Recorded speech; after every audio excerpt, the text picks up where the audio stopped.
संत ज्ञानेश्वर महाराजांनी आपल्याला एक असा मार्ग दिला आहे जो अगदी सोपा आहे पण तितकाच प्रभावी.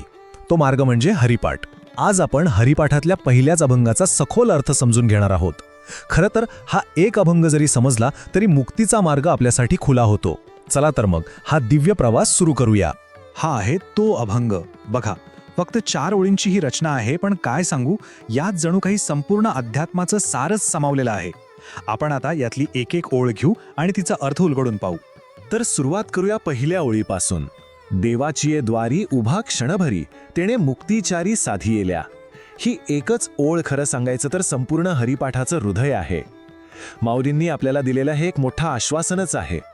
आता प्रश्न पडतो की देवाची द्वारीन म्हणजे नेमकं काय? हे कुठल्या मंदिराचं बाह्यदार नाहीये बरं का. देवाचं दार म्हणजे एक अवस्था आहे, एक मानसिक, एक आत्मिक स्थिती, जिथे आपण आपलं मीपण, आपला अहंकार विसरतो, त्याला बाजूला ठेवतो आणि फक्त त्याचं स्मरण करतो. आपल्या हृदयात त्याच्यासाठी जागा करतो. आणि बघा माऊली काय म्हणतात, क्षणभरी, फक्त एका क्षणासाठी. असं का बरं? कारण देवासाठी वेळ महत्वाचा नाहीये, आपला भाव महत्वाचा आहे. तुम्ही वर्षानुवर्षे कर्मकांड करा पण त्यात भाव नसेल तर काय उपयोग? त्यापेक्षा अगदी मनापासून शुद्ध अंतःकरणाने घेतलेला एक क्षणही खूप जास्त मौल्यवान आहे. त्या एका क्षणाची शुद्धता सगळ्यात महत्वाची आहे. बरं, मग प्रश्न असा येतो की त्या एका क्षणात असं मिळतं तरी काय? माऊलींनी तर थेट सांगितलंय, मुक्ती चारी साध्येल्या, म्हणजे चक्क 4 प्रकारच्या मुक्ती मिळतात. पण ह्या 4 मुक्ती आहेत तरी कोणत्या? या 4 मुक्ती म्हणजे सालोक्य, सामीप्य, सारूप्य आणि सायुज्य. म्हणजे काय? तर देवाच्या लोकात राहणं, त्याच्या अगदी जवळ असणं, त्याच्यासारखंच रूप मिळणं आणि शेवटी त्याच्यातच एकरूप होऊन जाणं, विलीन होणं. जरा विचार करा, फक्त एका क्षणाच्या शुद्ध भक्तीचं फळ केवढं मोठं आहे. चला आता बघूया दुसरी ओळ. हरिमुखे म्हणा, हरिमुखे म्हणा. माऊलींनी इथे 2दा सांगितलंय. किती कळकळ आहे बघा त्यांच्या सांगण्यात. का? कारण यातून जे पुण्य मिळतं ना, त्याची गणना, त्याचं मोजमाप अगदी कुणीच करू शकत नाही. हे बघा, आपण दान धर्म करतो, तीर्थयात्रा करतो, उपवास करतो. या सगळ्या पुण्याचं एक गणित असतं, ते मोजता येतं. पण हरिनाम नाही. त्यातून मिळणारं पुण्य हे अगणित आहे, अमर्याद आहे. त्याची तुलना कशाशीच होऊ शकत नाही. आणि असं का? याचं कारण खूप खोल आहे. हरी हा फक्त एक शब्द नाहीये, तो साक्षात भगवंत आहे, नाद रूपात, म्हणजे आवाजाच्या रूपात प्रकट झालेला.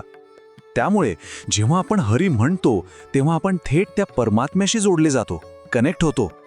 आता तिसरी ओळ, ही तर आपल्या सगळ्यांसाठी, जे संसारात आहेत त्यांच्यासाठी खूपच महत्वाची आहे. असोनी संसारीन जिव्हे वेगू करी. म्हणजे काय?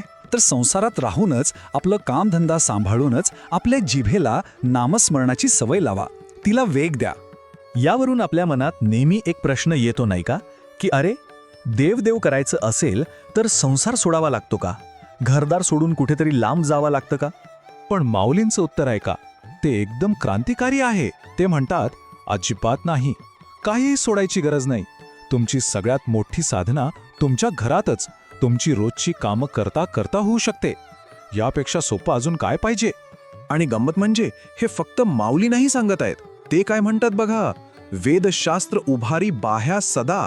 कल्पना करा, जणू काही सगळे वेद, सगळी शास्त्र हात वर करून ओरडून सांगतायत की बाबांनो, सगळ्यांसाठी नामस्मरण हाच सर्वोत्तम आणि अंतिम मार्ग आहे.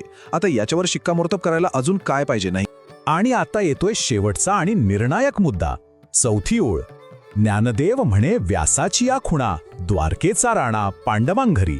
इथे तर माऊलींनी 2 इतकी जबरदस्त उदाहरणं दिली आहेत की सगळं काही स्पष्ट होऊन जातं. पहिलं उदाहरण म्हणजे व्यासाची या खुणा. माऊली किती नम्रपणे सांगतात बघा, की हे माझं स्वतःचं मत नाहीये, ही तर महर्षी व्यासांची शिकवण आहे, त्यांचाच हा संकेत आहे. अहो, ज्या व्यासांनी वेद लिहिले, महाभारत आणि भागवत रचलं, ते सुद्धा हेच सांगतायत. म्हणजे हा अंतिम शब्द आहे. आणि दुसरं उदाहरण, वाह, द्वारकेचा राणा पांडवांगरी. अहो, जो अख्ख्या द्वारकेचा राजा होता तो श्रीकृष्ण कुठे रमला? दुर्योधनाच्या राजमहालात नाही, तर पांडवांच्या साध्या घरात. का? कारण देवाला तुमचं घर किती मोठं आहे, तुमच्याकडे किती पैसा आहे, याच्याशी काहीही देणं घेणं नाही. त्याला फक्त शुद्ध भाव, खरी भक्ती हवी असते. भक्ताचं घरच त्याचं खरं ठिकाण आहे. तर मग या सगळ्याचा आपल्या आजच्या जीवनासाठी काय अर्थ आहे? यातून आपण नेमकं काय घ्यायचं? या अभंगातून काही गोष्टी अगदी पक्क्या लक्षात ठेवल्या पाहिजेत. 1. देव कुठे लांब नाहीये, तो एका शुद्ध क्षणात भेटू शकतो. 2. हरिनाम हा त्यासाठीचा सगळ्यात सोपा आणि श्रेष्ठ मार्ग आहे. 3. याचं पुण्य इतकं आहे की ते कधीच मोजता येणार नाही. आणि सगळ्यात महत्त्वाचं, यासाठी संसार सोडायची बिलकुल गरज नाही, कारण देव फक्त तुमचा भाव बघतो, तुमची भक्ती बघतो, बाकी काहीही नाही. आपल्या आजच्या लाईफमध्ये बघा ना, किती धावपळ आहे. साधनेसाठी वेळ नाही, मन एका जागी लागत नाही, सगळं किती कॉम्प्लिकेटेड वाटतं. अशा वेळी हरिपाठ आपल्याला एक खूप सोपं पण अत्यंत पॉवरफुल उत्तर देतो. तुम्ही चालताय, काम करताय, कधीही कुठेही तुम्ही त्याचं नाव घेऊ शकता. किती सोपा आहे. या अभंगाचा अर्थ आपल्या हृदयापर्यंत पोहोचला असेल आणि एक नवी ऊर्जा मिळाली असेल तर कमेंट्समध्ये रामकृष्ण हरी लिहायला विसरू नका. आणि आपला हा भक्तीचा प्रवास असाच पुढे चालू ठेवायचा असेल तर चॅनेलला नक्की सबस्क्राईब करा. पुन्हा भेटूया. रामकृष्ण हरी.